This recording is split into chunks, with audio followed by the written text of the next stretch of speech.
The email arrived at 9:47 a.m. on a Tuesday. Subject line: immediate termination.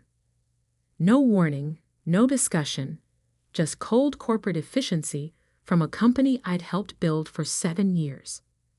I'm Sophia Martinez, and until that moment, I was the Senior Vice President of Client Relations at Vertex Solutions, one of the fastest-growing digital marketing firms in Chicago. My crime?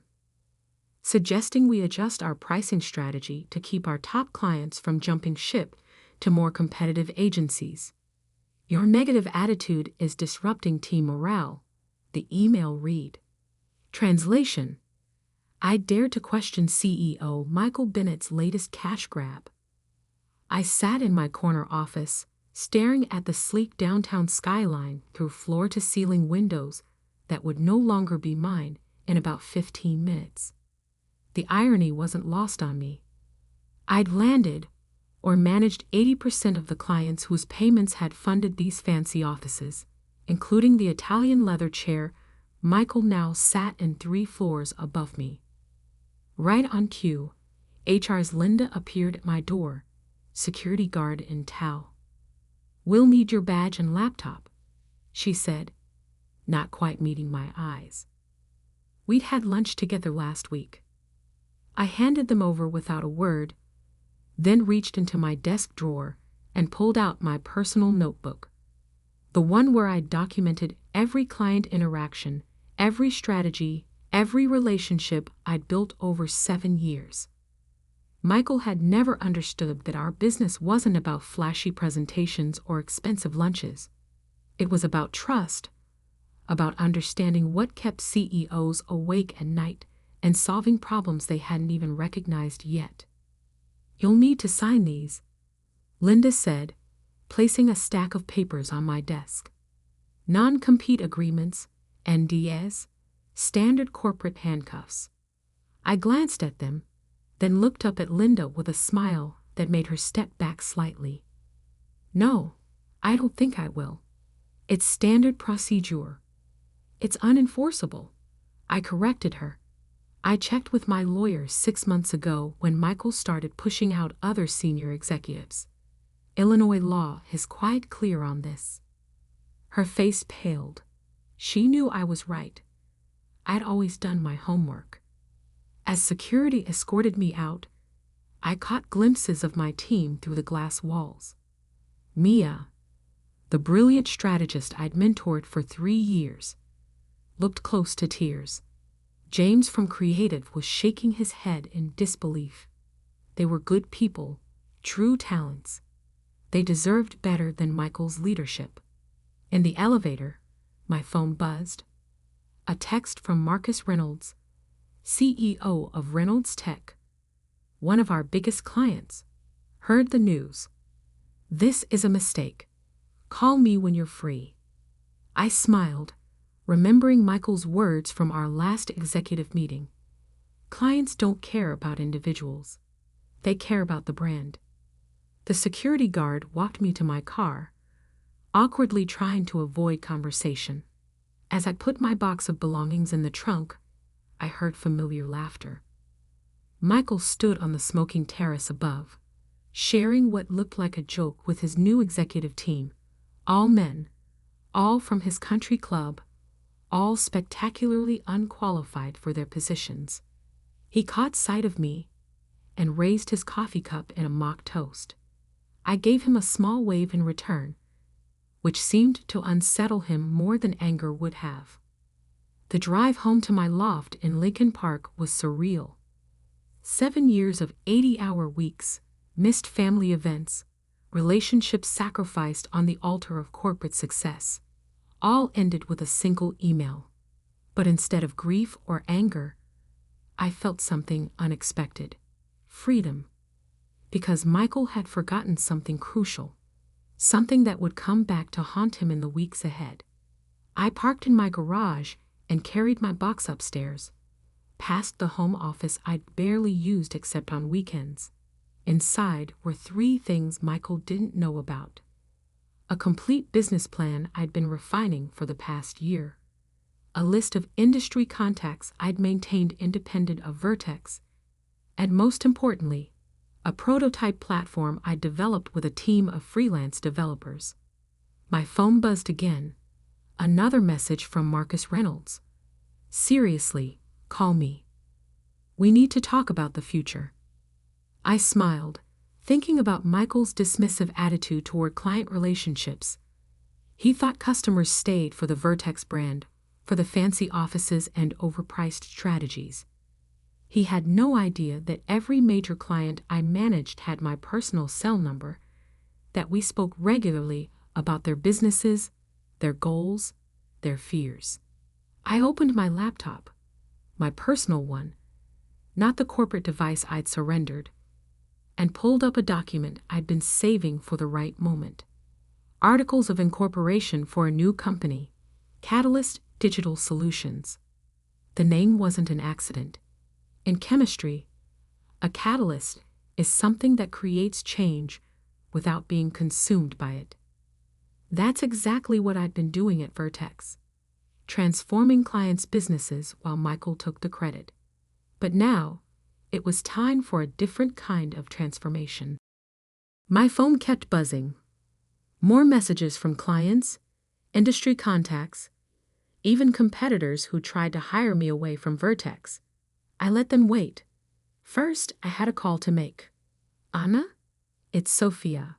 Remember that conversation we had about going independent? How do you feel about starting now instead of next year?" Anna Torres had been my first hire at Vertex, before Michael pushed her out for being too focused on client satisfaction instead of billable hours. She'd landed at a bigger agency, but had been dropping hints about wanting something more meaningful. "Are you serious?" she asked. "What about your non-compete?" "Unenforceable, and I got 3 clients ready to jump ship as soon as we're set up." There was a pause, then a laugh. "You planned this, didn't you? You knew Michael would eventually show his true colors." "Let's just say I believe in being prepared. Are you in? When do we start?" I looked at my watch, 11:23 a.m., less than 2 hours since that termination email. How about now? By sunset, I had commitments from 5 former Vertex employees, all top performers who'd left or been pushed out by Michael's new vision. Each brought unique skills, client relationships, and most importantly, a hunger to build something better. I ordered pizza and spread documents across my dining room table, market analyses, competitor profiles, financial projections. This wasn't just about revenge. This was about creating something that should have existed all along, a digital marketing agency that actually put clients first. My phone buzzed one last time. Michael's number. I let it go to voicemail. "Sophia." His voice was tense, trying to sound casual. "Heard you've been talking to Marcus Reynolds. Just a reminder about your contractual obligations. Let's be professional about this." I deleted the message and opened my email to find 6 new client meeting requests for the following week. 2 were from companies that had turned down Vertex's pitches, claiming our fees were too high. They'd actually been telling us something different. Our value proposition wasn't strong enough. That was about to change. As I worked late into the night, finalizing proposals and sketching out service packages, I thought about Michael's parting shot from the smoking terrace. He thought he was ending my career. Instead, he'd just given me the push I needed to start something bigger than he could imagine. Tomorrow, I would begin reaching out to clients. Not to steal them. That would be crude. No, I would simply let them know about an exciting new option in the digital marketing space. One led by someone who understood their businesses inside and out. Michael thought he was the wolf, and I was the sheep. He was about to learn an expensive lesson about assumptions. And the best part? He'd never see it coming. 1 week after my termination, I sat in a sleek conference room at the Reynolds Tech headquarters, watching Marcus Reynolds read through my proposal for Catalyst Digital Solutions. The silence was heavy with potential. "This pricing structure," he said finally, looking up. "It's 30% lower than Vertex's, but with more deliverables." "Because we don't have to support unnecessary overhead," I replied. "No marble lobbies, no corporate retreats to Aspen, no bloated executive salaries, just results." Marcus nodded slowly. "And the team?" "Ana Torres handling strategy. James Chen running creative." "Yes, the same James who designed your last 3 campaigns." "Maria Rodriguez managing data analytics."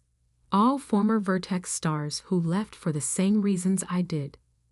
"Michael's going to have a fit," Marcus mused, a slight smile playing at his lips. "Michael's going to have bigger problems soon," I said quietly. "Have you looked closely at your last 3 reports from Vertex?" Marcus frowned. "What do you mean?" I pulled out a detailed analysis I'd prepared. They've been recycling strategies across clients, even competitors. Same templates, same approaches, just with different logos slapped on. "You're paying premium prices for cookie-cutter work." His face darkened as he reviewed the evidence. I'd spent years building trust with Marcus, and he knew I wouldn't make accusations without proof. "When can you start?" I smiled. "We already have. Check your email. There's a preliminary audit of your current digital presence with specific recommendations. Consider it a good faith demonstration." By the time I left Reynolds Tech, I had a signed contract for twice the budget I'd proposed. Marcus didn't just want to switch agencies, he wanted to send a message. Back at our temporary office, a converted industrial loft in Rigger North that actually had more character than Vertex's sterile space, the team was growing. Word had spread that something new was brewing, and talent was flooding in. "Sophia," Anna called as I walked in. "The Murphy account just reached out. They want to meet tomorrow." Murphy Global was Vertex's second-largest client. I personally handled their expansion into Asian markets last year, a project Michael had tried to take credit for at the annual agency awards. "Also," Anna continued, lowering her voice, "Maya just quit Vertex. She's in the break room if you want to say hello." I found Mia making coffee, looking both nervous and excited. "I couldn't stay," she blurted before I could speak. "After seeing what they did to you, how they're running things now, please tell me you have room for another strategist." I hugged her. "I've been saving a desk for you." That afternoon, my phone buzzed with a text from Linda in HR. "Michael's on a rampage." Reynolds' termination letter arrived. 3 other clients asking for their files. He's called 4 emergency board meetings in 2 days. I didn't respond, but I saved the message. Linda had been sending these updates all week, her small act of rebellion against a toxic system. By Friday, we had our first crisis. Michael's lawyers sent cease and desist letters to everyone who'd left Vertex, claiming breach of contract and theft of trade secrets. I gathered the team in our main space. "Who's worried about these letters?" Nervous glances were exchanged until Anna spoke up. "They can't really enforce those agreements, right?" I projected our lawyer's response onto the wall. "All non-compete agreements are invalid under current state law. Client relationships and industry knowledge are not proprietary information. Vertex Solutions has no legal basis for their claims." The relief was palpable. "But that's not why I called this meeting," I continued. "Look around this room. 2 weeks ago, we were all following someone else's vision, working in golden handcuffs. Now we're building something of our own. The question is, What exactly are we building? For the next 3 hours, we mapped out not just a business plan, but a manifesto. Catalyst wouldn't just be another digital agency. We'd be partners in our clients' growth, with skin in the game, performance-based fees, profit sharing, real innovation, not recycled templates. As we worked, my phone kept buzzing with updates from Linda. Michael just fired the entire creative department. 3 more board meetings scheduled. Clients asking questions about staff turnover. Emergency calls with investors. I smiled, remembering Michael's mockery when he'd heard rumors of my new venture. Good luck competing with us. You'll be bankrupt in months. Instead, Vertex was hemorrhaging talent and clients while we grew stronger each day. But the best was yet to come. Monday morning, I walked into a meeting with Universal Brands, Vertex's largest and most prestigious client. Their CNO, David Chen, had been skeptical of Michael's leadership for months. Honestly, David said after I'd presented our approach, "We were waiting for someone like you to create an alternative. Michael's been coasting on your reputation for years. Everyone knew it was you handling the real strategy." I left with not just a signed contract, but an introduction to 3 other potential clients. By the time I returned to our office, the team had popped champagne. "Universal Brands?" Anna asked, offering me a glass. "Universal Brands," I confirmed. "And they're bringing their entire portfolio." The celebration was interrupted by an urgent call from Marcus Reynolds. "Sophia, you need to see this. Michael just sent a company-wide email at Vertex. Someone leaked it to industry blogs." I pulled up the link he sent. Michael's message was a masterpiece of corporate denial. "Recent changes in staffing and client relationships reflect our strategic repositioning. Vertex remains the market leader in digital innovation. Any rumors of instability are competitor-driven propaganda." The comments section told a different story. Former employees shared stories of toxic leadership. Industry insiders posted about declining quality. Clients questioned the strategic repositioning narrative. "Should we respond?" Anna asked, reading over my shoulder. I shook my head. "We don't punch down. Let's focus on building something better." That evening, as I reviewed our growth projections, Linda sent one final update. "Board called emergency session for tomorrow." Heard words like vote of no confidence and leadership transition. I closed my laptop and looked around our office. In just 2 weeks, we'd assembled a dream team, landed major clients, and built a foundation for something revolutionary. But this wasn't about destroying Vertex.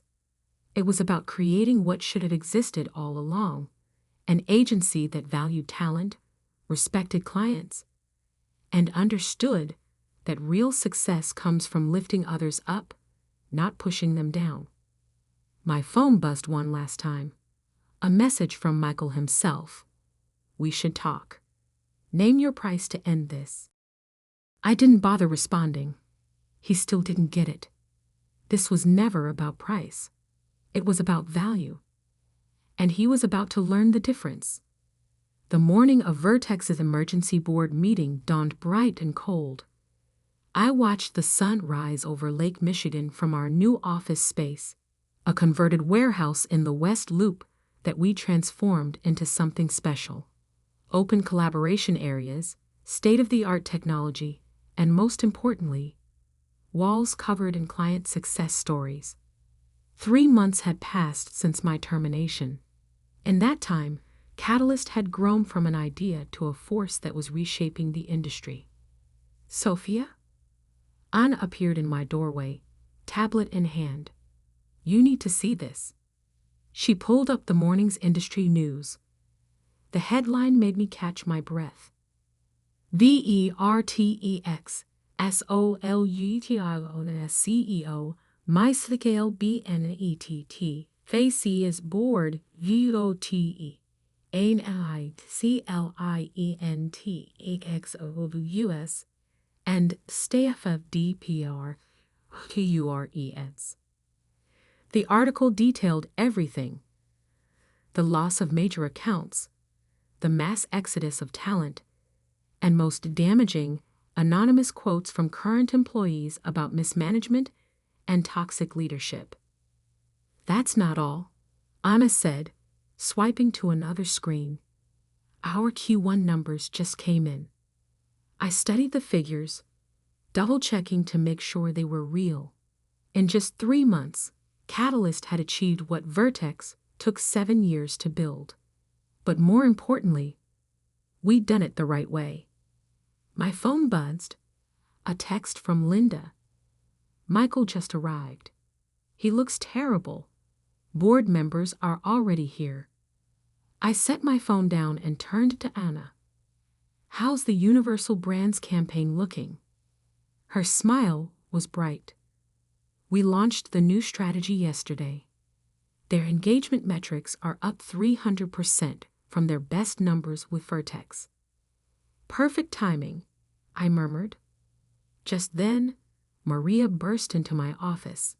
The Thompson Group is here for their pitch meeting. And Sophia, you're not going to believe who's with them. I walked into our main conference room and had to suppress a smile. Sitting there was not just the Thompson Group's executive team, but also Robert Chase, chairman of Vertex's board. Ms. Martinez, Robert said, standing to shake my hand. I hope you don't mind me crashing this meeting. I've been hearing interesting things about Catalyst. Not at all, I replied smoothly. We believe in transparency here. The next hour was a masterclass in everything we built. We showed them real results, innovative strategies, and most importantly, a team that worked together seamlessly. No ego, no politics, just excellence. Halfway through our presentation, my phone lit up with another message from Linda. Michael just tried to present a strategic restructuring plan to save the company. Board members laughed out loud. Robert Chase watched us intently, saying little, but noting everything. After we finished, he stayed behind, while the Thompson team left to discuss their decision. Impressive operation you've built here, he said, walking around our office. Very different from Vertex. We had a different vision, I replied. Clearly. He paused at our wall of client success stories. You know, Michael told the board you'd fail within months. Said clients would never follow a mid-level executive to a new agency. I smiled. How's that prediction working out? About as well as his leadership. Robert turned to face me. The board is voting today on his removal, but we have a bigger problem. The company is bleeding talent and clients. Our stock has dropped 40% in 3 months. Sounds challenging. It is. Which is why I'm here. He pulled out a folder. We want to acquire Catalyst. I blinked. This I hadn't expected. Full autonomy, he continued. You'd run both companies, rebuild Vertex under the Catalyst model. Michael would be out completely. Interesting offer, I said carefully. Why not just hire me back as CEO? Because this isn't about just changing leadership. It's about changing culture. You've built something special here. Something we need. I looked around at what we created. The energy, the innovation, the genuine joy in our work. I'll need to discuss it with my team, I said. We make decisions together here. Robert nodded. Of course, but don't take too long. The board meets in 2 hours. After he left, I called an all-hands meeting. Every member of Catalyst gathered in our main space as I explained the offer. So they want to buy us? Mia asked. After everything they did. They want to become us, Anna corrected. There's a difference. I looked at the faces around me. People who'd taken a risk, who'd believed in building something better. This isn't my decision alone, I said. We started this together. We decide together. The discussion lasted an hour. People raised concerns, saw opportunities, debated possibilities. Finally, Anna stood up. I think we all know what we want, she said.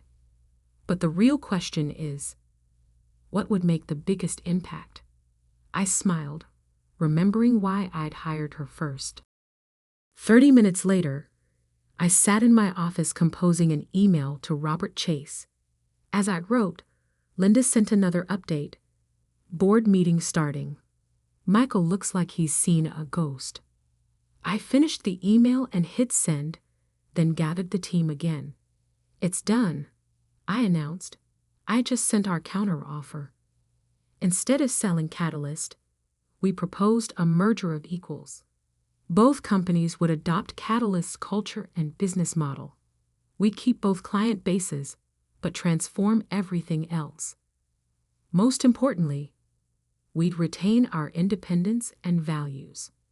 Bold move, Anna said. Think they'll accept? My phone buzzed with Robert's response. Board reviewing now. Michael just walked out. 20 minutes later, Robert called. The board had unanimously approved our terms. Michael, they informed me, had resigned rather than work under my leadership. The news spread fast. Industry blogs lit up with headlines. Digital marketing, DISRUPTD, KTLOEST, and VERTEXNERGE, in revolutionary deal. Sophia Memartines, FRM fired EEXECUTIVE to industry PIONER. How AASTRTUV transformed a legacy agency. That evening, we hosted a company-wide meeting for both teams. The Vertex employees looked shell-shocked, alternating between hope and skepticism. I know many of you are wondering what happens next. I began. The answer is simple. We build something extraordinary. Not by following old rules or serving egos, but by creating real value for our clients and our people. As I outlined our vision, I saw the skepticism fade, replaced by excitement. By the end, even the most hardened Vertex veterans were nodding. Later that night, as I packed up my office, I found an old photo from my Vertex days, me with my original team, all of us smiling, still believing in the promise of building something meaningful. My phone buzzed one last time. A message from Michael, sent from his personal email. Congratulations. You won. I underestimated you. I didn't respond. Instead, I pinned the old photo to our wall of success stories, a reminder of where we started and how far we'd come. The next morning, I arrived early to find our office already full. Vertex and Catalyst teams were working together, sharing ideas, breaking down the walls that had separated them. Anna appeared at my side. Pretty amazing, isn't it? 3 months ago, they fired you. Now you're running both companies. I shook my head. No, we're running both companies. That's what Michael never understood. True success isn't about individual power.